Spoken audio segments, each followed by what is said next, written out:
Salut tout le monde, bienvenue dans cette nouvelle vidéo. Aujourd'hui on est au Mont-Saint-Quentin près de Metz, qui n'a absolument rien à voir avec ce qui va suivre. En fait je suis parti le week-end dernier dans les Alpes avec Nico du collectif Hit the Road. Et on est parti rejoindre un ami à lui qui s'appelle Jean, qui est alpiniste.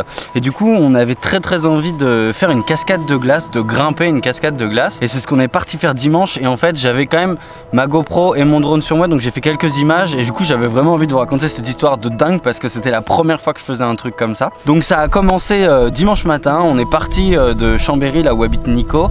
On est allé se perdre dans la montagne au nord-est d'Annecy. Bonjour à toutes et à tous et bienvenue dans cette nouvelle vidéo. Aujourd'hui on est en train de se balader, là on est en train de rechercher un énorme trou qui est perdu. En fait on recherchait une grotte avec à l'intérieur un puits de glace. Et la grotte ça s'appelait la Grande Glacière. En fait c'est un congélateur géant. On vient d'arriver à l'entrée de... Ça fait quoi? Ça fait 2 heures qu'on marche là. On a fait une belle petite rando dans la neige. J'ai les cheveux bien blancs paraît-il. On va commencer à s'équiper, ça commence direct fort. Là, viens là où je suis, tu il y a un bête de trou et on va descendre en rappel dedans. Il est un peu long mais surtout c'est juste au moment où tu rentres dedans, généralement t'as un petit coup de stress mais ça va. Donc jusque là tout va bien, des rappels j'en ai déjà fait, sauf que là c'était un rappel en fil d'araignée. Donc c'est à dire en fil d'araignée on ne touche pas la paroi, c'est vraiment on descend le long de la corde. Et c'était un rappel de plus de 40 mètres. T'es content? Oui. Deuxième fois de ma vie que je mets des crampons. Première fois de ma vie que je descends dans un trou comme ça. C'est quand même la première fois que je vois Nico pas bien. Non, en vrai, je suis genre sceptique. Il est pas bien. Alors que le mec, ça fait 2 fois qu'il est en finale de Ninja Warrior. Du coup, je me demande vraiment ce que je dois penser de ce rappel. Du coup, Nico se lance le premier.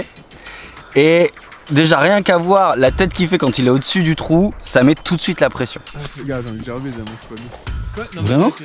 T'es stressé à ce point? Mais mec, j'ai jamais fait ça. Ouais, mais je teste quand même.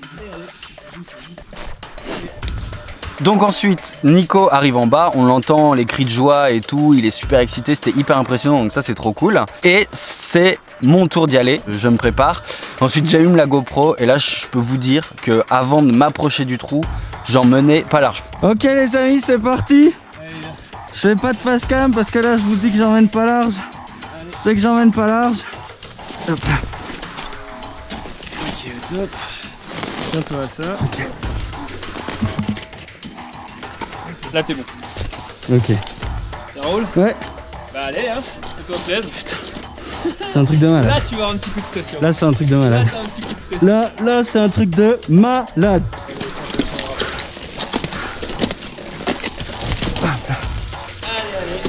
Ouais, puis de toute façon là, ça y est, je suis bientôt dans le vide. Oh putain la grotte. Putain, Nico, c'est un truc de baiser. Là on est bien là. Putain, c'est un truc de fou.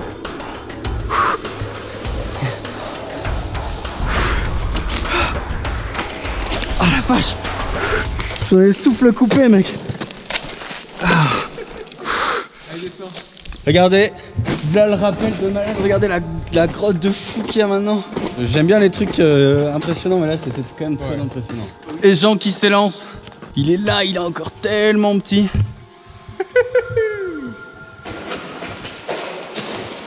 Si on est descendu dans cette grotte, c'est parce que bah déjà au retour il y a tout ce pont de neige qu'il va falloir monter avec les crampons et les piolets. Et surtout, je m'approche pas trop, mais là c'est un trou de glace. Au fond de la grotte, il y avait en fait un immense trou. C'était vraiment l'eau qui s'écoulait et puis qui avait gelé. Et donc du coup, on se prépare à faire la descente dans le puits de glace. Bah, c'est confirmé, hein, on descend bien dans ce puits de glace. Hein. J'ai mes 2 piolets, j'ai mes crampons aux pieds.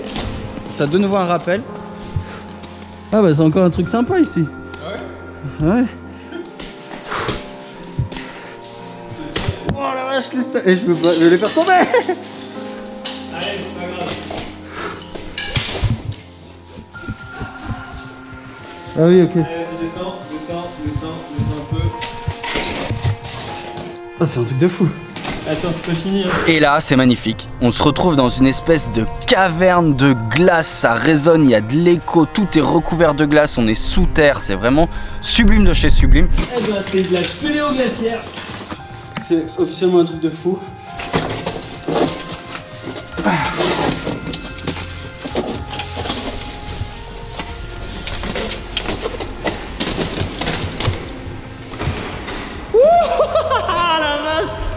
La vache! Ça tue, mec. Check, putain, ça tue. On a atteint le fond de la grotte. On pourra pas descendre plus bas parce qu'il nous manque du matériel pour descendre plus bas, mais c'est beau, hein. Je sais pas si on voit quelque chose. Mais en tout cas, on est dans une caverne de glace. Tranquille. On a dû faire un premier appel entre 30 et 40 mètres et puis celui-ci c'était 20 mètres, donc on doit être entre 50 et 60 mètres de profondeur. C'est comme la spéléo, mais tout est gelé autour de nous.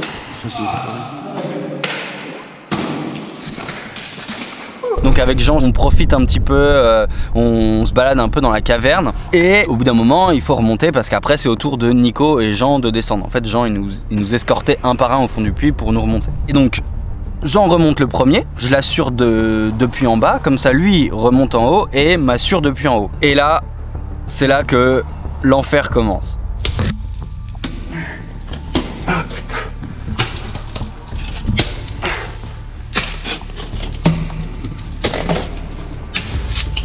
Ok.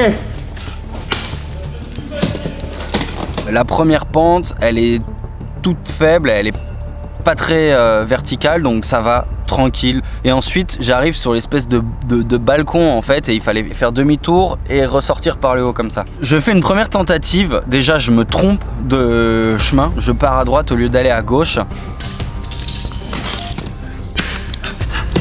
Faut avoir confiance dans les piolets. Oh putain, il est dur.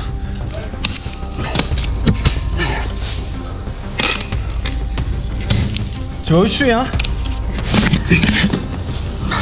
Tu me vois ou pas?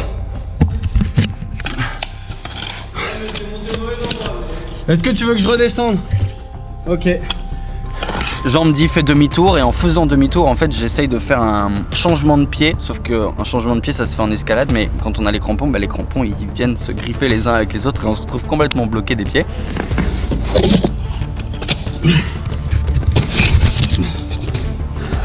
Un peu de mou, un petit peu hein.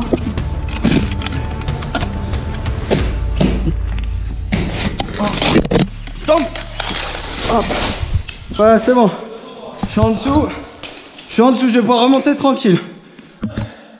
Attends, hein. Je remonte au checkpoint. Voilà, je suis tombé.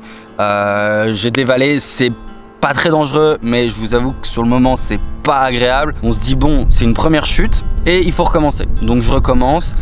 Et au bout de 2 chutes supplémentaires et des tentatives pour accrocher piolet crampon dans la paroi qui est vraiment verticale, voire un peu en dévers, je comprends que ça demande beaucoup plus de technique que ce que j'ai et que je vais pas y arriver.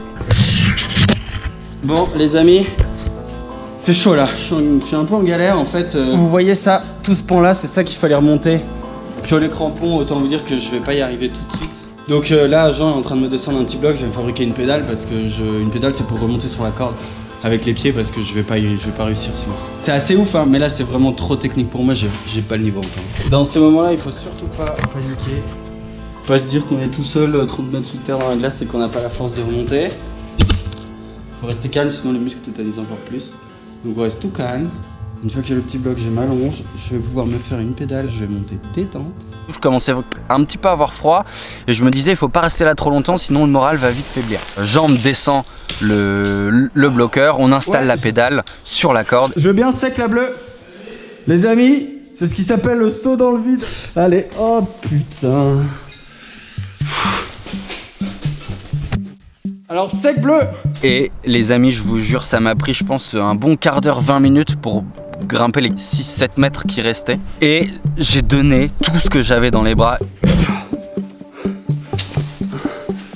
Sec de ouf.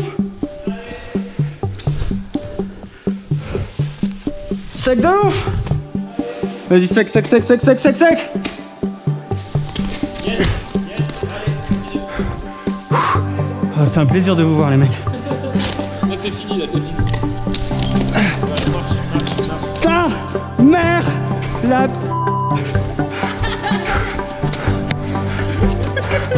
Putain. Oh la vache. J'en ai chié. J'ai plus de bras. Là c'était ça où je restais au fond donc...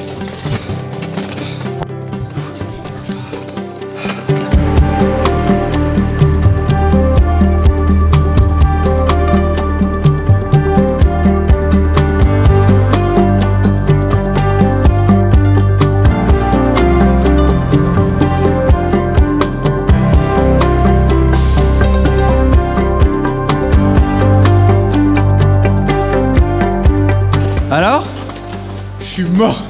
J'aurais jamais, enfin, franchement, j'aurais jamais cru monter jusqu'au haut. C'est dur, vraiment dur. J'en plus mes bras et j'ai pas fait de pause et je suis pas tombé. Mais j'étais au bout de ma vie et je me suis ouvert la lèvre dès le début. Et ensuite bah, on remonte voilà, par la pente de neige par laquelle on n'était pas descendu parce que c'était plus sécure et plus fun de descendre par le rappel. On quitte notre magnifique cave de glace et on va remonter par ce pan de neige bien raide.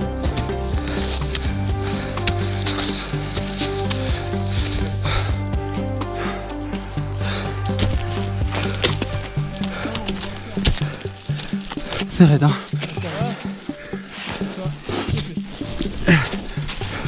Prends la main dessus.